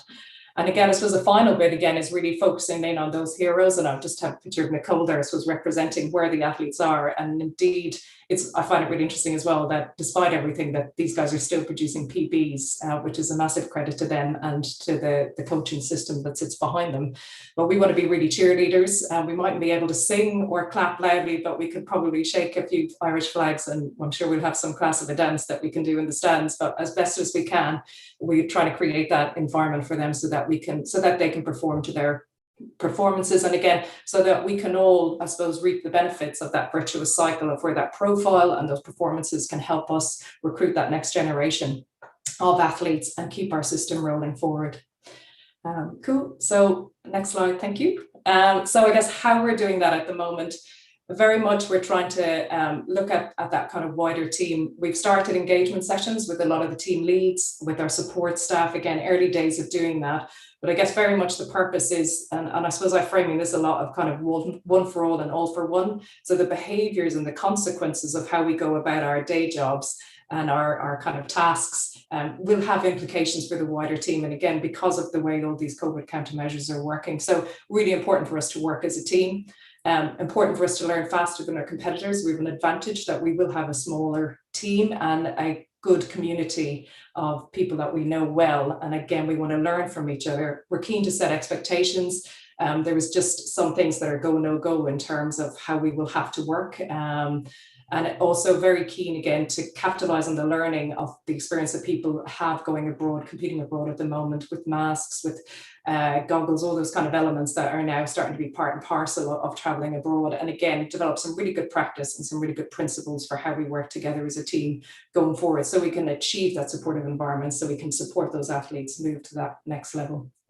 So I'm just going to hand over to Dave. He's going to take you through a little bit more of where we are. So we go to the next slide, please. And just give you, it's a little bit of a busy slide, but I'll hand over to Dave just to chat you where we are through the kind of the window at the moment, and what the prospects are looking like for teams and slots. Thank you. Thanks, Nessa. I suppose thanks everybody for your time this evening to, I suppose, give an update of where we are. It's been an incredibly busy year, as you're all aware. We've 91 days to go to the opening ceremony in Tokyo. So where we are at the moment is, I suppose there's 11 sports at the moment. We're in a very busy phase of athlete qualification, and there's a number of key events that are going to take place, are taking place and will take place over the next number of weeks for the athletes to hopefully secure their all elusive slots for the games itself. I'd like to also take this opportunity to wish all the athletes, the coaches and the support team all the very best in their efforts to qualify for the games over the next couple of months in safe travel for all. Some of the key engagements that we've rolled out, as Nassa's mentioned, is around a lot of work around games preparation, particularly with the team leaders who are working really hard on behalf of your federations and your sports in terms of maximizing the performance opportunities for the athletes. It has been a really challenging year this year in terms of a number of key events, camps, etc., being cancelled, postponed, or moved. So I'd just like to say, in terms of the, I suppose, the resilience and the adaptability of the athletes and the team leaders has been outstanding in terms of trying to work to support the athletes in training environments and hoping that we can move forward. And I'm very confident that we will, to get great performances, not just in the next couple of months, but also as we move into the paracycle also. I'd like to take an opportunity, I suppose, to thank my team in particular. Kieran has done a huge amount of work engaging with the leads across many different aspects, and also our Chief Medical Officer, Dr. Martin McConaughey, and our Sports Science and Medical team. So we've been rolling out a number of key workshops and seminars covering heat acclimatization, good health, and some key strategies around health and well-being. So I think in terms of that support has been invaluable over the last 12 months. Where we are at the moment, I suppose, is working through some of the key playbooks that NASA has mentioned. So there's a lot of vital information for all participants at the Games, and that will be effectively the blueprint of how everybody will have to operate at the Games itself. So at the moment, there's quite a lot of information that we're pouring through and starting to work across multiple areas, including risk assessments, as we try to prepare to keep fundamentally our team safe and well in terms of that journey, and ultimately give the environment that our athletes and staff can perform to the best of their ability. I'd also like to take an opportunity to commend the athletes and the staff on their resilience, their spirit, and their attitude as we've developed coping mechanisms to move forward. And certainly I think that resilience and what we've learned this year will hold us in very good stead as a team as we support each other at the Games itself. So where we are now, I suppose, at the moment is working with all the sports, supporting the athletes around their qualification pathway. Over the next couple of weeks, it's going to be very, very busy. And then we hope to secure as many slots as possible for Team Ireland. So I just want to guide you slightly through the next slide, if we can move on to it, in terms of where we are around our slot allocation at the moment, and ultimately what team size we hope to have departing Ireland in a couple of weeks' time. Derek, if you can switch on the next slide, please. Okay, I'll read you through it instead. So at this moment in time, a number of slots that we have confirmed is athletics 7, swimming 4, cycling have 2 to 5 slots now confirmed, table tennis have none at the moment, canoeing have 1, equestrian 2, shooting 1, and at the moment we're trying to secure additional slots across archery, badminton, triathlon, shooting, powerlifting, and swimming, and also some bipartite applications across a number of sports to support the efforts of the athletes as they prepare.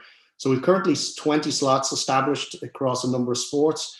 We do hope to move anywhere between 25 to 30 athletes that will secure qualification over the next couple of weeks.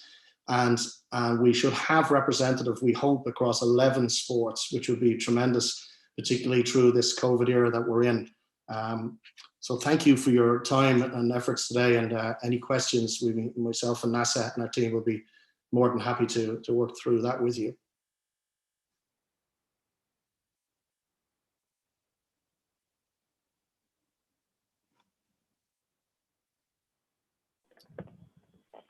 I don't know if we're using the Q&A, John, or we're leaving that to the end. Yeah, sorry, Dave. Sorry, there was somebody had me on a call there. So thank you both for that. So in relation to the information and the presentation, thank you guys both for that. I missed the very end of it because I was called off to a phone call. Are there any questions that anybody would have for Dave or NASA in relation to the preparations for Tokyo?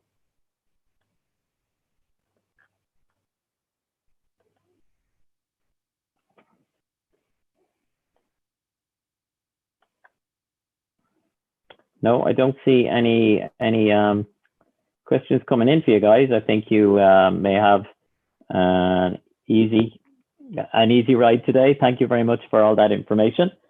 So we're coming to the coming back to you with the results. Oh, sorry, comment there. So there are some Nikki Hamill. Thank you very much for those kind comments, Nikki. Very, very generous, and I work with Nikki on a daily basis, so I know that I probably will pay the price for that. He's only doing it to keep me on side in a work environment, but thank you very much, Nikki. Okay, so the outcome there, the tellers, I think are near completion with the outcome of the vote. So I'm just going to contact them now. It's like the Eurovision. So can we have a result from them? John, do you want me to call out the results? If you can, please, yes, Neil. If you can give us the outcome of the election. At the minute, Lisa has been elected with Thank you very a much. total of 15 votes, and there was 10 votes cast each for Eileen and Dennis. Okay, so thank you very much, Neil, for that. So congratulations, Lisa, on your election. And for Eileen and Dennis, we're going to have to go back to you to get a vote. I just need to, Derek, can you come on the line and confirm how we're proceeding with this?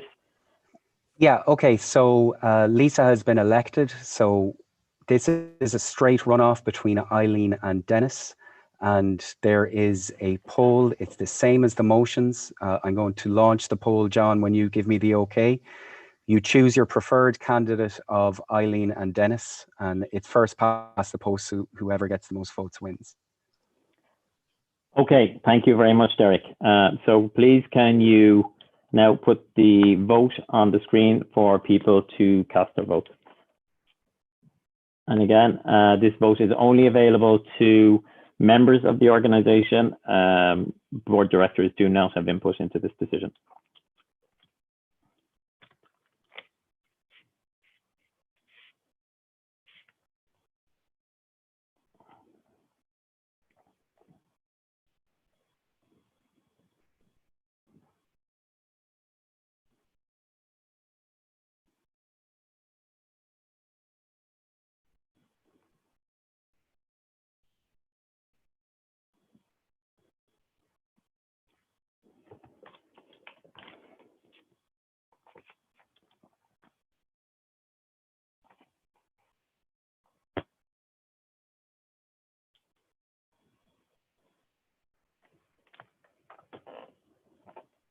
Okay.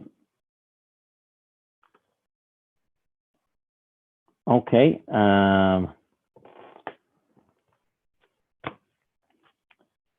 Okay, we have a situation. Thank you very much. It's a close run contest. Derek, can you publish the outcome of the second election on the screen, please? Oh, okay. So we have a draw in relation to the preferred candidates from the list. We have 8 votes each, and we have 16 out of the 18 have cast their vote.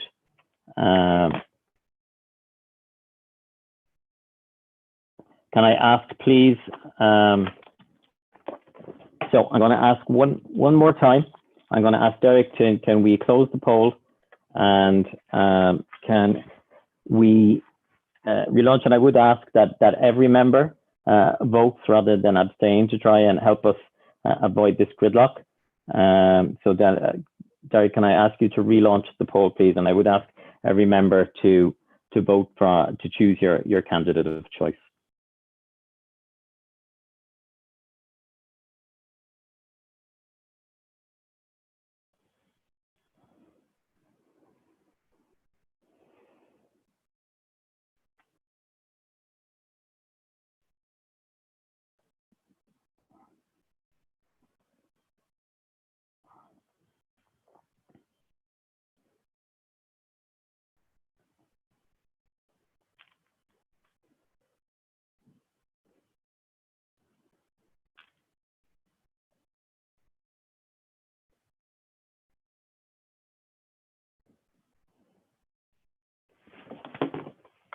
Okay. Thank you very much. Can I ask you, Derek, therefore, to publish the results of the poll on this occasion?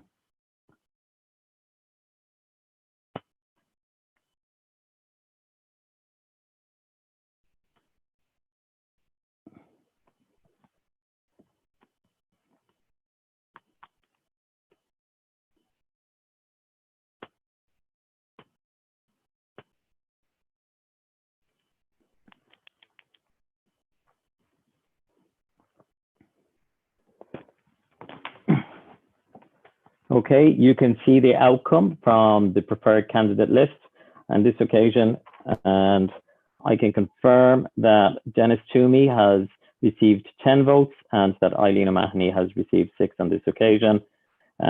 Therefore, I can confirm that Dennis Toomey has been elected as the second vice president. Congratulations, Dennis, and Eileen, commiserations, but thank you for being willing to put your name forward. Thank you, everybody, and thank you very much for your patience as we now move out to close of the meeting. I would like at this stage, if we can just move the slide on, please, Derek.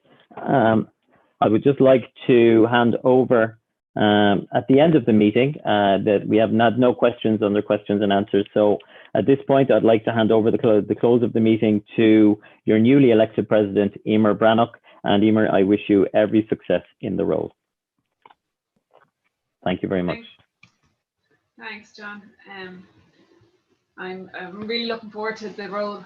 You've set a really high bar for me and a really high standard, and done a fantastic job of steering the organisation over the last few years.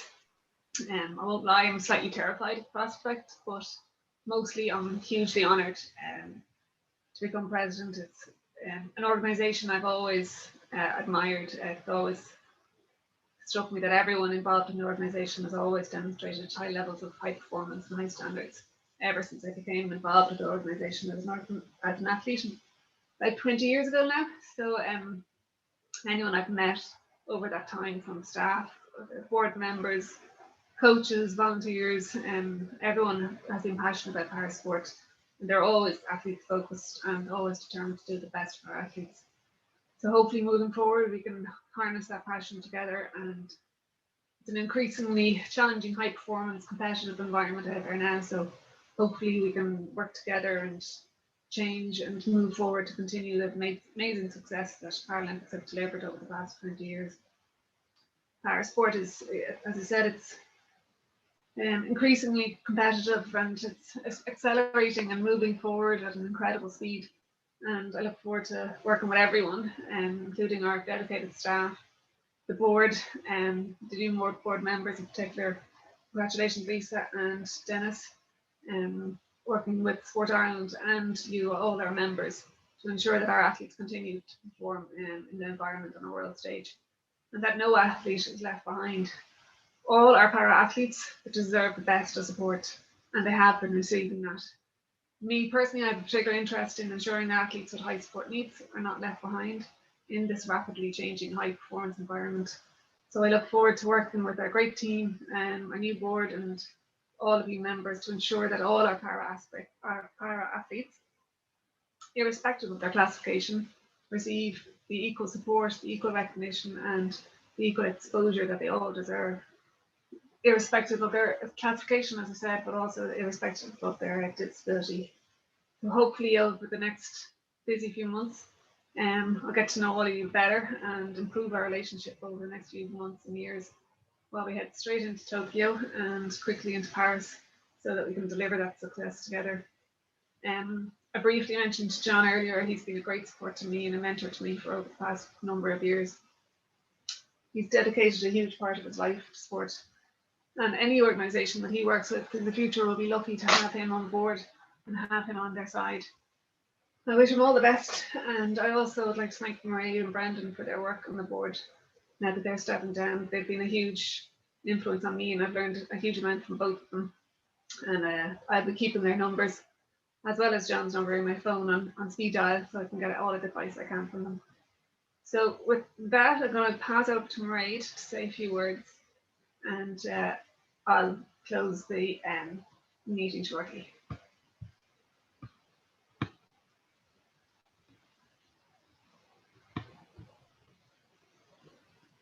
Hi, Emer. Thanks very much.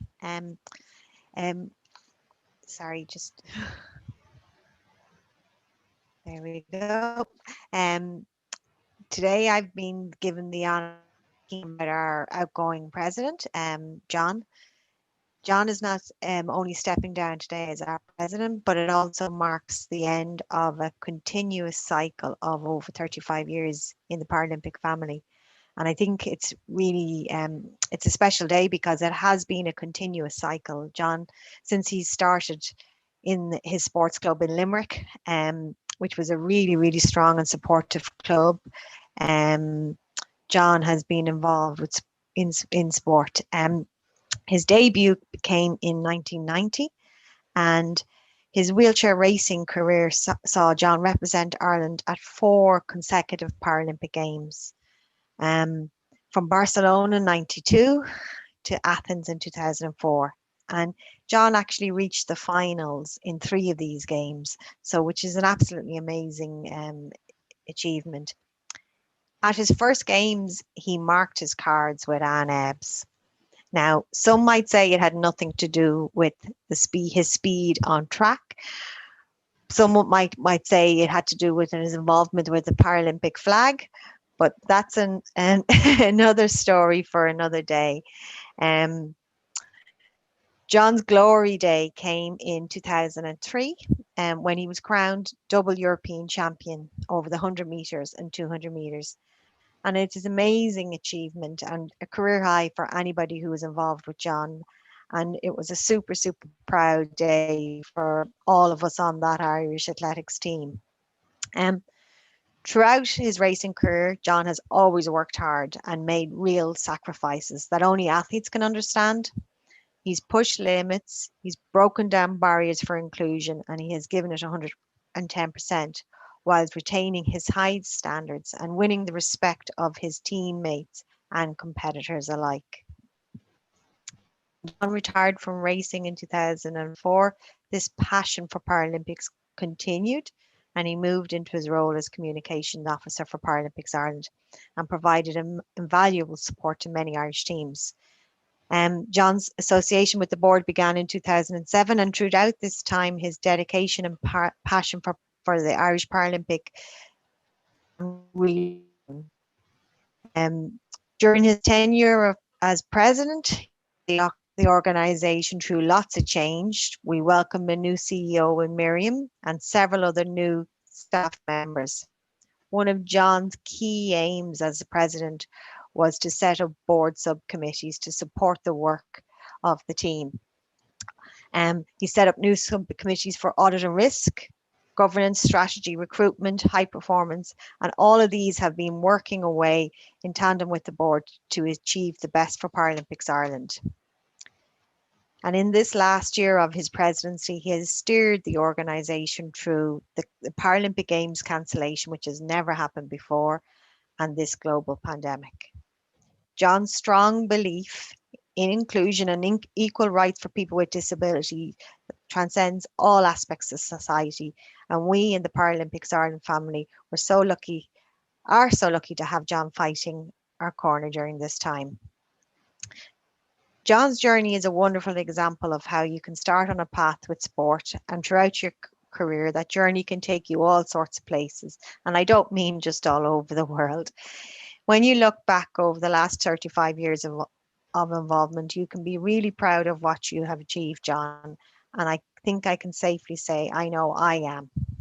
I consider myself a lucky person that I've been part of your journey as well, as your coach, your friend, probably a nag, and fellow team and board member. Whether it be on the track or behind the scenes, I know that although you're stepping away from this role, your belief in the Irish Paralympic family will not be diminished. We all wish you every success in your new endeavours, but I think we all wish Mary and Harry the very best of luck as well, because I imagine you're going to be around a whole lot more. But today, as we both John and I finish our official Paralympic careers after 35 years, I think we'd both like to wish the new board members, and particularly Emer, the very best of luck in their new roles, and like to thank you for all your support. Thank you. Thanks. Thanks, Mairead. It was lovely words about John, and just amazing 70 years of experience we're going to lose off the board. So I'm looking forward to working with all the new members, and hopefully we can continue.